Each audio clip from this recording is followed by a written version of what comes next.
Sa tumitinding pagbusisi ng Senate Blue Ribbon Committee sa maanumalyang flood control projects, tanging sina dating Congressman Zaldico at Orly Guteza ang hindi sumipot sa pagdinig na pinadalhan ng sabpina. Yan ang report ni Luisa Erispe.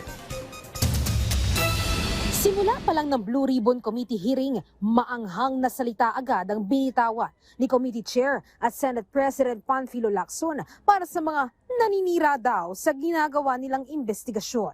As the chairman of this committee, I say to you, shut the F up para ipangalandakan ninyo na inutil at walang silbi. Ang Blue Ribbon Committee is not only insensitive to its members, but an insult to our fellow Filipinos who have consistently followed and monitored our hearings.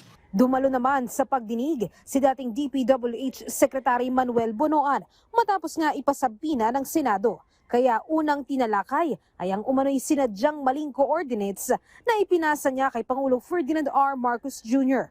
Tanong naman ni Senator Erwin Tulfo, alam ba ni Secretary Bonoan na mali ang isinuwitan niyang datos? Naghugas kamay naman si Bonoan. I relied on the data that was generated by our people in the department, especially the office of the late Undersecretary Cathy Cabral, especially the initial, the submitted data are actually from the consolidated data by the late Undersecretary Cabral.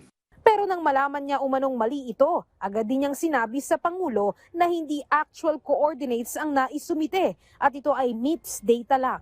I told the President that some of these are locational, the MIPS are locational coordinates, but there is actually what we have as stake coordinates, which is the basis of the contract in itself. But having said that, I assure that the President that it's still in the same area. Paliwanag kasi ng isang engineer sa DPWH, iba ang MIPS coordinates sa actual coordinates. Ang MIPS para sa pagpaplano kung saan ilalagay ang proyekto. Sa aktual ay kung saan mismo itinayo ang flood control. Dahil dito, lumalabas na sa 416 na suspected ghost project, 337 ang mali ang naisumiting coordinates. Umapela naman ang Department of Justice sa DPWH, sana maglabas na lang ng listahan kung ilan ba talaga ang ghost project para hindi na tumagal pa ang ginagawang investigasyon. Ngayon kasi, nasa 14 ghost projects pa lang ang may nakabinbing reklamo sa kanilang opisina. Bukod naman kay Bonoan, dumalo rin sa hearing ang iba pang ipinasabpina ng Senado kasama si dating Yusek Trijiv Olivar at iba pa. Isushow cause order ng komite si Orly Guteza at dating Representative Zaldico dahil sila lang ang hindi sumipot ngayong araw. Therefore, I would like the committee to look into the possibility of issuing a warrant of arrest for both. In deference to the latest Supreme Court ruling, Mr. President, show cause order na muna natin.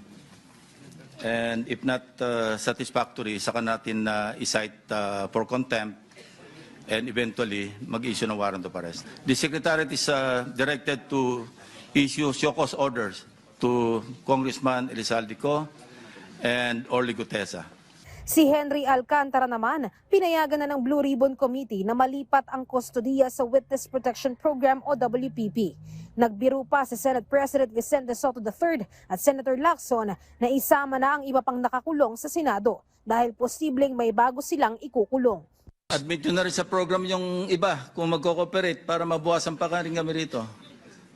Assuming that they fully cooperate, Sige, baka mabawasan na namin yung laman doon sa baba dahil baka may mga ipapasok kami bago eh. Meron nga, Mr. President. Especially those who do not respond to the subpoena that the Senate has brought out. Luisa Erispe para sa Pambansang TV sa Bagong Pilipinas.